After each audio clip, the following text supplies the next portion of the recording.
కన్నా తక్కువ చూపిస్తుంది. సో దీనికి 2 కారణాలు ఉండొచ్చండి. ఒకటి ఏంటంటే బ్యాలెన్సింగ్ కేబుల్ ప్రాబ్లం ఉండొచ్చు, ఇంకోటి నిజంగానే బ్యాటరీలో ఒక సెల్ అనేది కంప్లీట్గా డౌన్ అయి ఉండొచ్చు. ఓకేనా? సో ఇప్పుడు మనకి బ్యాలెన్సింగ్ కేబుల్ ప్రాబ్లమా లేకపోతే నిజంగా సెల్ ఏమైనా డౌన్ అయింది ప్రాబ్లమా అనేది మనం చెక్ చేద్దాం. సో అందుకోసం నేను అమ్మీటర్ లేదా మీ దగ్గర ఒక మల్టీమీటర్ ఉన్నా మీరు మల్టీమీటర్ని అయితే యూజ్ చేయొచ్చు. సో నా దగ్గర అయితే అమ్మీటర్ ఉంది, అమ్మీటర్తో చెక్ చేస్తాను.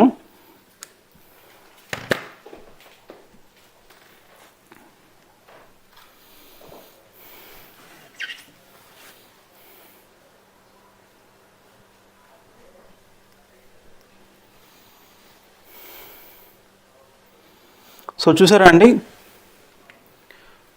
మనం అమ్మీటర్లో చెక్ చేసినప్పుడు వోల్టేజ్ మాత్రం 23.2 చూపిస్తుంది. సో సెల్ అయితే బాగానే ఉంది. ప్రాబ్లం వచ్చేసి బ్యాలెన్సింగ్ కేబుల్. ఓకే.